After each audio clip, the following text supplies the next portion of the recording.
Hi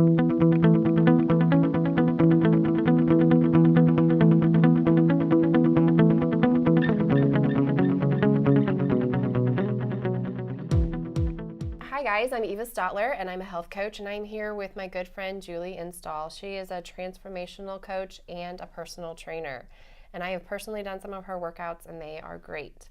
But I know her more as the habit queen. It doesn't matter how much you know about health and wellness if you cannot implement, Right. if you cannot find strategies that cause you to be consistent and create that healthy, balanced life, it really isn't going to get you to your ultimate goal. So I invited Julie here today to talk to us about how to break those bad habits and how to create sustainable habits that will really create that vibrant health that you're looking for long term. And in the beginning, sometimes it feels like it's a job. Right. Making these healthy lifestyle changes, it is work, and it does take intention and it takes focus. But as it becomes that natural habit, just like we brush our hair and we brush our teeth, it just becomes easier, and it's just part of maintaining a healthy life. So Julie, please tell us your tips and tricks on how to create those great habits. I love that, and I love being called the habit queen because it really is like. I hope that's okay. I'm I really so do. passionate when about I think it. about Yeah. habits, I think about you. Well, good. That's good. Because I've been focused on habits for so long, and I've been a personal trainer for over 20 years, and one of the things that just really drove me nuts was how some people would be able to get great results, but then they'd lose it. And it really, it's like, oh, why is this happening? So about 5 or 6 years ago, I just became this real student of behavior. And what I learned was that habits were at the root of all of it. You hear, oh, I needed a healthy lifestyle, but nobody really tells you how to create a healthy lifestyle. Right. We'll just give you all of the tips on what healthy looks like. Right, what healthy looks like. And here's the thing. It's like we have the information. Everybody knows we need to eat healthy, we need to move more, but how do you actually make it actionable, and how do you implement it in your life? And this is where habits come in. So I always like to refer to a habit like a seed. So we need to plant good seeds, good seed habits. And I always refer to bad habits like a weed.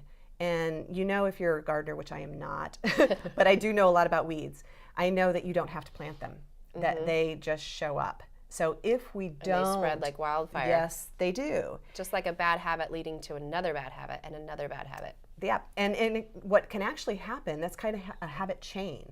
So we can have this habit chain of bad habits, or we can have a habit chain of good habits. And knowing what a habit is and kind of the anatomy of a habit can help you create good ones and break up with bad ones. So there are 4 parts to a habit. Okay, are you ready for this? Are you taking notes? All right, 4 parts to a habit. The first part is the cue or the trigger. Okay, the second part is the craving. The third part is the response. And the fourth part is the reward. So every habit, good or bad, leads to the reward. And this is just your brain's way of making life more efficient, of solving problems. So let's say, well, we're going to show you just how you use this on an everyday basis. Let's say you walk into a dark room. Okay, that's your cue. The room's dark. Your craving is, I want light. The response is flip the switch. The reward is you get light. Take your cell phone. It vibrates. There's the cue.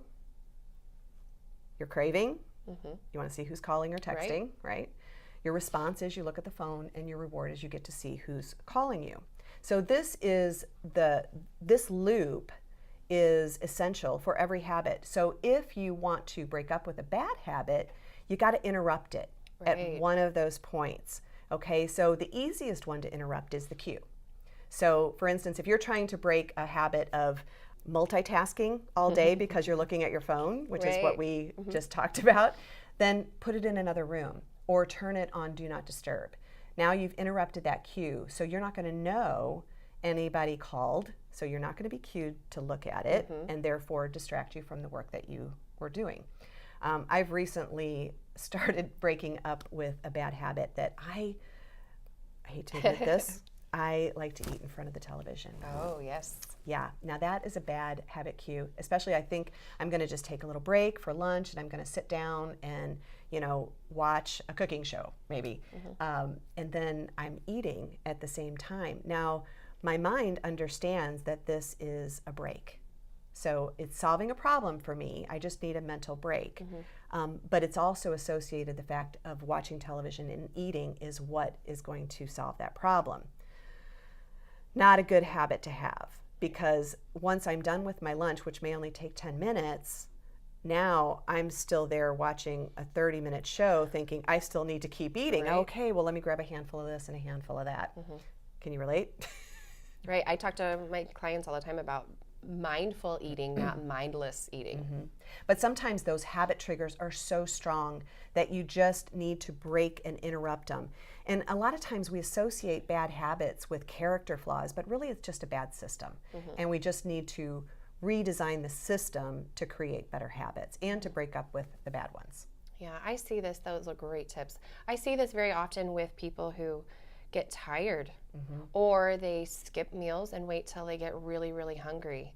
And then it's a spiral effect after that. Right. And I know in particular for myself sometimes when I let myself get overly tired, that's when I start to crave things that are sugary, because it's my brain's way of telling me, hey, I'm fatigued and I need support here. And our brain feeds off of sugar and it feeds off of fat.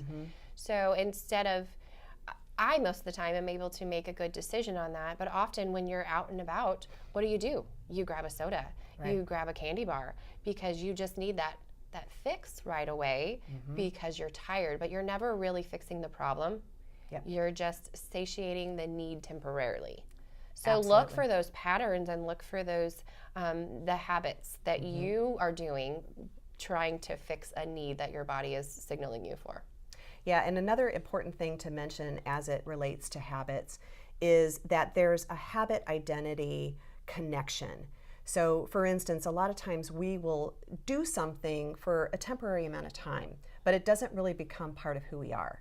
So once we identify ourselves with that habit, I like to use diet soda. I used to drink diet soda all the time, but now I've become a person who doesn't drink diet soda. And I had to really identify myself with that habit. Now, every time I didn't drink it, I was casting a vote that, no, I'm just not a person that does that anymore. Having your identity linked to the habits, because if you continually say, I hate to exercise, or I hate this, or I love that, you're reaffirming the habit that you're trying to break, or you're not affirming the habit that you're trying to create. So really, being connected and making it part of who you are is essential. That's so true. And a couple tips too is make sure that you do something long enough to create a good habit. I will hear people say, oh, I did it for a week, or I did it for 2 weeks. How long did it take you to create that bad habit? You're not likely going to break it in a matter of a week or two. I think there's not really a magic number, but I've seen a lot of research on 3 weeks minimum to really get that new I'm habit so glad in you place. brought this up. Okay, because I have this question, being the habit queen, I have this question a lot, is how many days does it take to create a habit? Now, I think it's different based on what the habit is. well, it is, and it's really not the right question. A habit is built on repetition. So it's how many times do you do that thing? So if you keep doing that thing the same way each time, you're creating that habit loop in your brain. So it's just like you're making those connections, those neural connections, and it's like putting grooves in a record. Am I dating myself here? No. What's a record? So yeah, it really depends on your repetition. So the reality is it takes a lifetime to create a habit. Once you stop doing it, it stops being a habit. So Consistency. how many days? The rest of your life. Yeah. It'll take all of your life, Eva, to create a habit. But that's okay, because this is part of who you want to be. Right, and what when you they're wanna do. good, healthy things and things that make you happy, you want to keep doing it. You are now enjoying that it's a part of your daily routine and your daily habit. There are things we need to cut cold turkey. They just need to be out of our lives. But there are a lot of things, like she mentioned the diet soda, there are a lot of things that you can find substitutions for.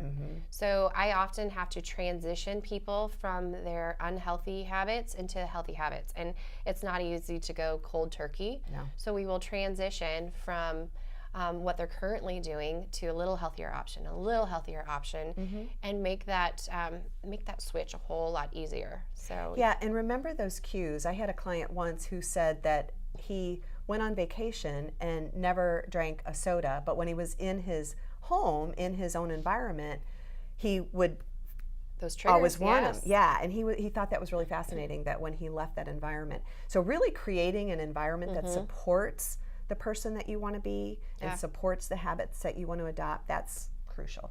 Well, it's just setting yourself up for success. Absolutely. I tell people all the time when they have cravings and they sit down and eat a whole thing of ice cream. When you don't have those things in your home, you are just making it that much harder. Yep. I definitely, if I'm craving chocolate, I am not going to leave my house and go get it. But if it's in my pantry, I'm likely to take those 5 steps and get it. Oh, yeah. So set yourself up for success. And Julie and I are both here if you need some tips on creating that environment, or you have some go-tos that are just really important to you and you would like to know what kind of substitutions can be made. Again, there's not a substitute for everything, but there really are some great things to replace those unhealthy habits. So reach out to us. We'd be more than happy to share with you some of our healthy tips and tricks to help you succeed. Awesome. Thank you, Julie. Thank you, Eva. Have a great day, guys.